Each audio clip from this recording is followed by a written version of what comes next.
Hi friends, welcome back to our channel. ఈ రోజు అయితే ఎంతో టేస్టీగా ఉండే మసాలా కాకరకాయ చూద్దామండి. ఫస్ట్ అయితే కాకరకాయలను అయితే శుభ్రంగా కడిగేసుకొని తీసుకుందాం. ఇప్పుడైతే కాకరకాయని నేను చూపిస్తున్న విధానంగా మధ్య వరకు కట్ చేసేసుకొని దాని లోపల ఉన్న సీడ్స్ని అయితే తీసేసుకుందాం. మొత్తం సీడ్స్ అన్నిటిని తీసేసుకొని పక్కన పెట్టేసుకోండి, పారేయమాకండి. ఇప్పుడైతే మొత్తం తీసేసుకున్నాం కదా, వీటిని అయితే ఒక కడాయి తీసుకొని అందులో ఆయిల్ అన్నది వేసుకొని ఒక్కొక్క కాకరకాయని వేసుకొని బాగా వేయించుకుందాం. కాకరకాయలన్నిటినీ మంచిగా వేయించుకుందామండి, లేకపోతే చేదన్నది తెలుస్తుంది అన్నమాట. సేమ్ గుత్తి వంకాయలనే చేస్తున్నానండి, కాకపోతే గుత్తి వంకాయ కంటే చాలా టేస్ట్ బాగుంటుంది.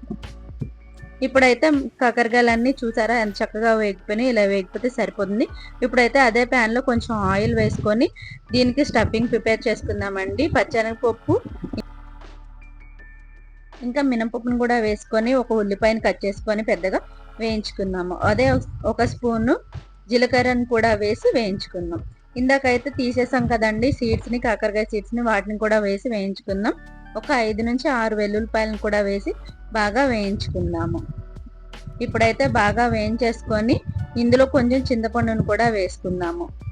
బాగా వేగిపోయిందని దీనిలోకి అయితే మిక్సింగ్ జార్లోకి తీసేసుకుని మీకు తగినంత సాల్ట్ వేసుకొని 2 స్పూన్లు కారము, 1 స్పూన్ అన్నది ధనియా పౌడర్ వేసుకొని బాగా మిక్స్ చేసుకుందాం. చూసారా, ఇక్కడ చూపిస్తున్నాను కదా, అంత మెత్తగా చేసేసుకుంటే బాగుంటుందండి. బరగ్గా కాకుండా కొంచెం మెత్తగా చేసుకోండి. ఇప్పుడైతే అదే స్టఫింగ్ని కాకరకాయలు మొత్తానికి ఫిల్ చేసుకుందాము.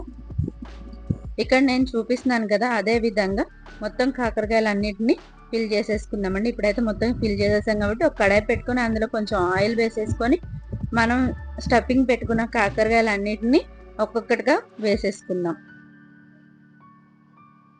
మొత్తం కాకరకాయలను అన్నిటినీ వేసేసుకొని ఒక 10 నిమిషాలు అన్నది మనం వేయించుకుందాం ఫ్రెండ్స్. మూత పెట్టి 10 నిమిషాలు అయితే వేయించుకుందాము.